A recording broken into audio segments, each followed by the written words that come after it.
Hello guys and welcome to another video. Today we are continuing our tier list series and we are talking about melee DPS for patch 3.3.5 Wrath of the Lich King expansion. So let's start. It's quite obvious that Subtlety Rogue is D tier and it's pretty much a PvP spec. It's really bad for PvE and that's just about it. Do not play it PvE. There is one more spec, that's Arms Warrior. Arms Warrior for PvE content is quite bad spec. It's also a PvP spec, which is kinda tendency with D tier specs for PvE. They are mostly really good in PvP, and that's certainly a case here. Okay, next in the line, C tier Enhancement Shaman. Now, Enhancement Shaman really struggles with few things. First of all, his survivability is really bad. He doesn't have nice defensive cooldowns. He can off-heal nicely, which is good, but you know, his survivability is not that good. Also, his DPS, overall DPS is, you know, it's not really the best. Of course, on 30% buff, you know, it's completely viable to play this. On 0%, definitely not, because the damage difference is really big.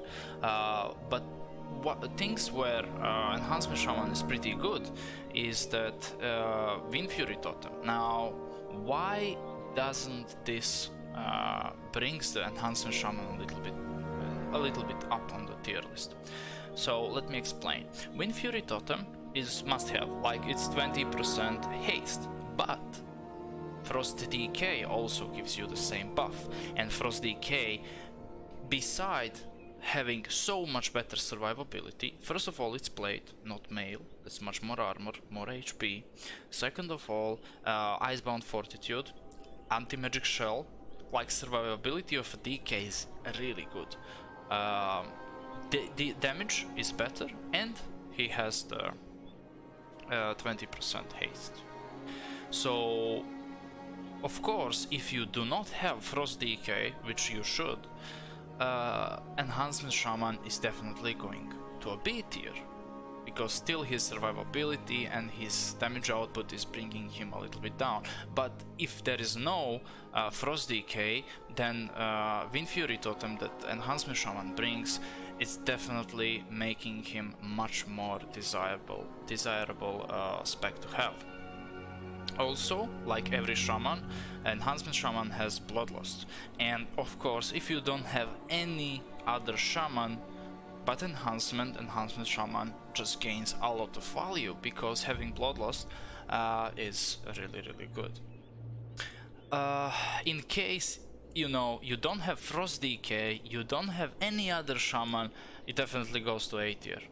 Now, because of really important buffs you get. This is not the case in 10-man.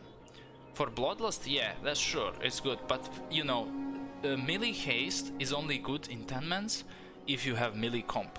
If you have a lot of range, that 20% haste just loses so much on value. But anyway, you know, in a normal case scenario, where you should have a Restoration Shaman in your setup, and you should have it, you know, 100% of the time, Monetized Totem, Heroism, pretty good healer for tank, for the raid, it's must have. So Heroism benefit from Enhancement Shaman probably won't be needed, and you know, the Frost Decay should be in raid as well, because it's so much better, which I already explained. So I think if you have everything covered, it's a C tier spec. Also, an Enhancement Shaman gives you basically strength agility buff. It gives it a little bit more than a DK from the Horn, a little bit more, but it's, you know, the difference is so little, like it's 10 agility or something like that. That's not worth the DPS difference of Enhancement Shaman and the lack of his survivability. Okay, next we will have actually 2 spec, and I will try to compare them because they're kind of same. Assassination Rogue and Feral DPS or Cat. So why they are B tier in my opinion? First of all, they are pretty good DPSs. Okay, if we consider pure DPS, they are really good, but only on a single target. They are super good on single target.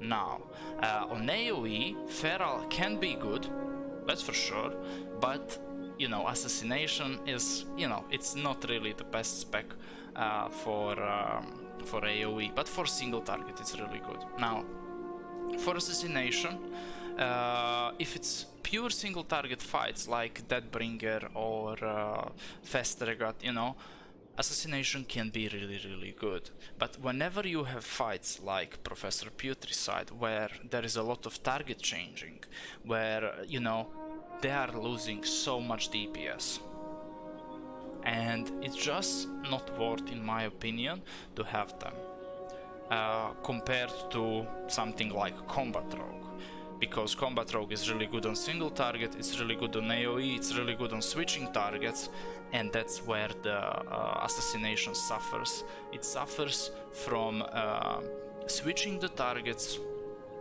and keeping up his damage. If it's pure single target, it's fine. It ramps up, pardon me, and it goes up and up as the fight goes with the DPS if it's single target. But you know, most of the fights are not pure single target fights, and for Feral, it's a little bit better, I would say, because, you know, AoE component is a little bit better, but you know, it has combat res, which is nice. It has inner weight, which is also nice to have. It gives you a buff for bleed. Now this buff, in my opinion, you should always have from your Feral tank. Now if you don't have a Feral tank, if you have with Paladin DK or double Paladin, which are also fine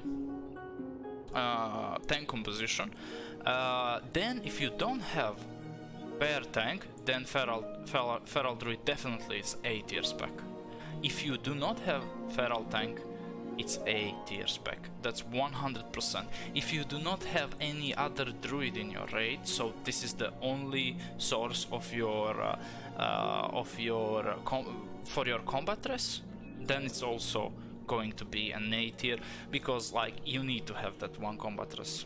Now this varies, this combat resting, because if it's 30% buff, if it's farm fight, you don't really need combat rest, because you will just destroy everything in 2 minutes or less, and you know, if someone dies, you don't need to rest him, it doesn't matter if he's dead. Now if it's 0% tuned content progression server, that combat rest does matter. But in general, you will have bunking in raid, that's for sure, so you will have that combat res. And inner weight is not something that you really need to stack or to have multiple of, like value of inner weight is not that important. So bleed damage definitely worth. So if you don't have bear tank, it's A tier spec. If you have bear tank, it's B tier spec. For Assassination as well, I forgot to say, like for every rogue you have Tricks of the Trade, which is great to have, and you should have 2 rogues at least in your setup, because they are benefiting from these Tricks of the Trade when they are trading each other and they are playing with Cliff, which they should be playing all the time. You know, they are basically trading each other every 30 seconds for 10 seconds of 50% DPS. Damage done, pardon me, damage done more, which is really good. Now also, this Tricks of the Trade is kind of worth, and it maybe gives a little bit more to the Assassination rogue if you only have one combat rogue, and then the other one rogue can be only Assassination for whatever reason, then still it's beneficial to have this because of that trade, because their damage will be increased so much. but still, even in that case, I wouldn't put Assassination as A tier. Like, it would be better than B, it would be somewhere between A and B, but still not enough for A. Also, why Assassination is a little bit lower, well, a lot lower than Combat Rogue, is that it cannot benefit from Tricks of the Trade as much as Combat Rogue. Why? Well, Combat Rogue has something like Killing Spree and nuke, basically nuke damage, and you are able to snapshot that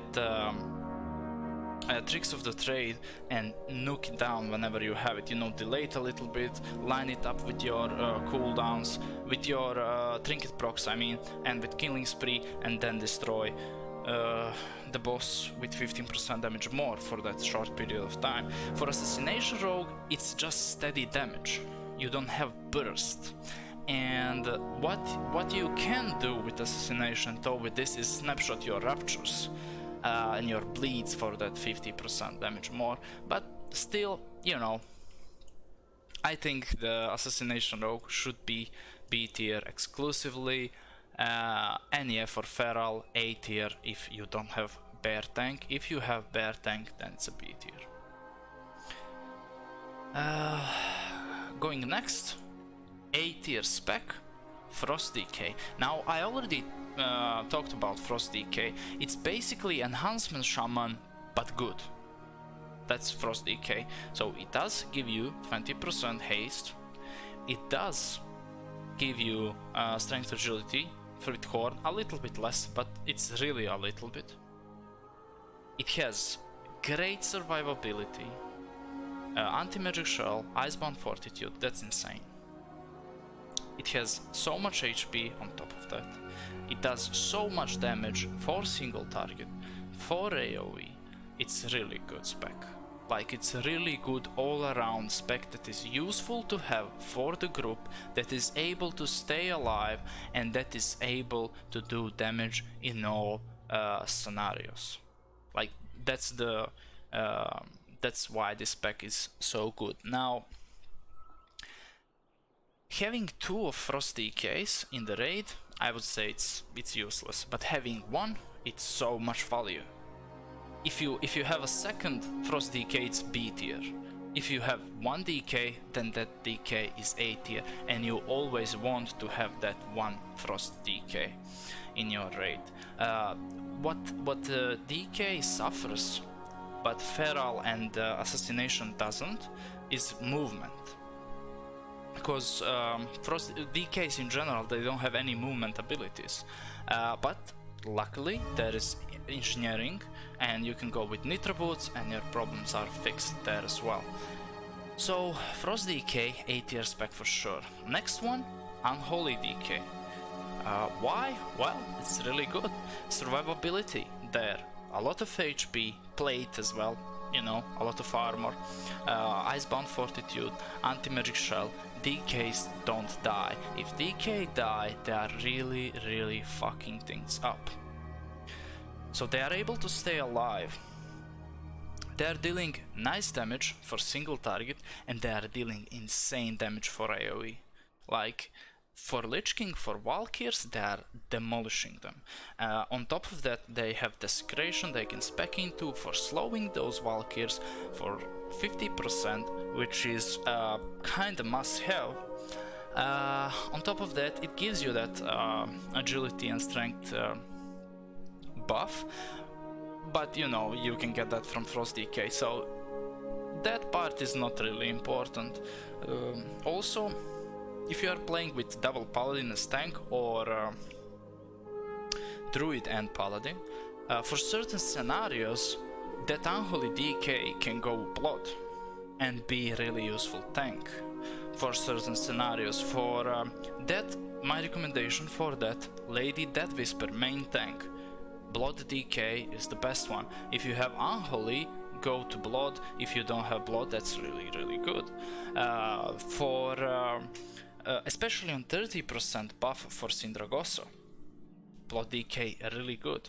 And you know, in general, DKs can go for Valitria to kite abominations if you are not killing them. This is only worth for 0%, and tuned content, progression servers, you know, if you are playing 30% regular servers, you probably don't even know what I'm talking about right now, but yeah, there is that. Also kiting ooze on Rotface, so with a DK it's the most easiest thing ever. Now this was kinda Lordaeron thing because there was a bug with invisible ooze, so called, that was fixed lately after 3 years, but it's fixed. Anyway, they were good for that as well, and yeah, like pretty good specs, yeah. Okay, now we are coming to S tier specs. Let's go. So Fury Warrior. Fury Warrior is great single target, great AoE, it gives you HP buff, it gives you melee crit buff. So if you don't have bear tank for that crit buff, or Feral, like this goes even higher, S plus, can we have that? Then that's how good Fury Warrior is then. Also, it's plate, it has a lot of HP, it's also nice to have, and it's a really good DPS, especially on high gear. When you get high gear as Fury Warrior, you're just demolishing everything. You are on Lich King. Warrior is top DPS. Now there is a little bit of a problem with Fury Warrior on the Lich King. Many people are, you know, not that good at the game, and what they care about is having big numbers on recount or SCADA or whatever you use. Now what do I mean by this? Fury Warriors, you can easily see if the Fury Warrior is good or bad. You bring him on Lich King, and if phase 1 the most used ability is Cleave, and he's even glyphed and specced into it or whatever, and he's just spamming Cleave, and he's doing so much more damage, and when you check his damage done is 90% of ghouls, then you kick that guy from the raid and from the guild, and you never play again with him. Why? Well, people that are playing like that, they are wasting so much damage because they are killing literally something that will die by itself from necrotic.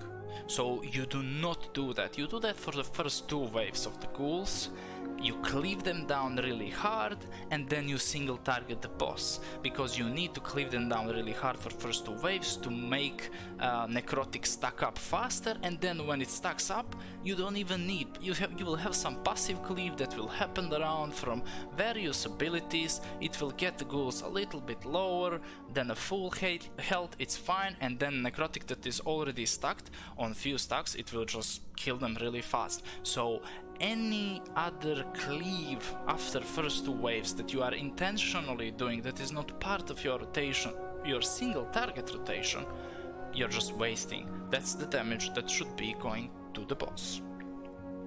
Okay, but even if they are not doing that, they are doing so much damage, both AoE, both single target, and they are really good DPSs. Next one, Combat Rogue. Now, Combat Rogue gives you 4% physical damage, pretty good for all melees. It has tricks, which is really good. You kinda need to have 2 rogues in your group for rogues to have optimal damage. That's a little bit of a downside, but single target damage is great, AoE target is great, switching mobility is really good if you have in engineering, which you should because it's the best profession by far. You will have even more mobility. They have cloak, which is almost immunity, which is really good. They have feint for 50% damage reduction from AoE, so stacking on Uzis on Professor, blistering on Sindragosa, and so on and so on. Rogues do not die. Okay, so their damage, single target is great, AoE is great, switching from one to another is great. They have really great mobility, really great survivability. They even give the buff to the raid. you know, combat rogue is just so good. And even considering playing Assassination rogue is just waste of time comparing how much combat rogue is better. But yeah, in order for them to do optimal damage, you want to have 2 of those so they can trade tricks of trade, yeah. And the last one in S tier, I mean, well, this is, I put it last, but in my opinion this is the best DPS, melee DPS that you have in the game, by far. Now, let me explain why. So, they have immunity, they have off healing, they have Hand of Sacrifice, Hand of Freedom, Hand of Protection, Lay on Hands. They give a buff in the form of Kings, Wisdom, or Might. They have Auras. They also give 3% damage done from the talents, which is another raid buff. They have a really good, like not really good, they don't have good single target or AoE damage as these two. It's a little bit lower, not much, like a little bit. Their AoE damage, for example on Valkyrs, does kinda depend on RNG and procs of Divine Storm and stuff like that, but still, their damage is really good. And on top of that, really good damage, they have so much survivability, they give so many buffs, and they have so many external additional things that they can do in the raid. Plus, they have insane stun in the form of Hodge. So for the Valkyrs, it's insane. Yeah. Basically, Retri Paladin has everything except one thing: movement. So movement, they don't have any movement ability, but still, that's not a problem in the Wrath of the Lich King because you have engineering, which you should use in PvE, and Nitro Boots is fixing that. Okay, hopefully you find something useful, hopefully you agree, and subscribe to the channel if you didn't already, and like the video if you liked it. Please share your thoughts in the comments so we can discuss this, as I'm sure that many people have different opinions that are varying from the servers they are playing on. Okay guys, see you in the next one. Bye bye.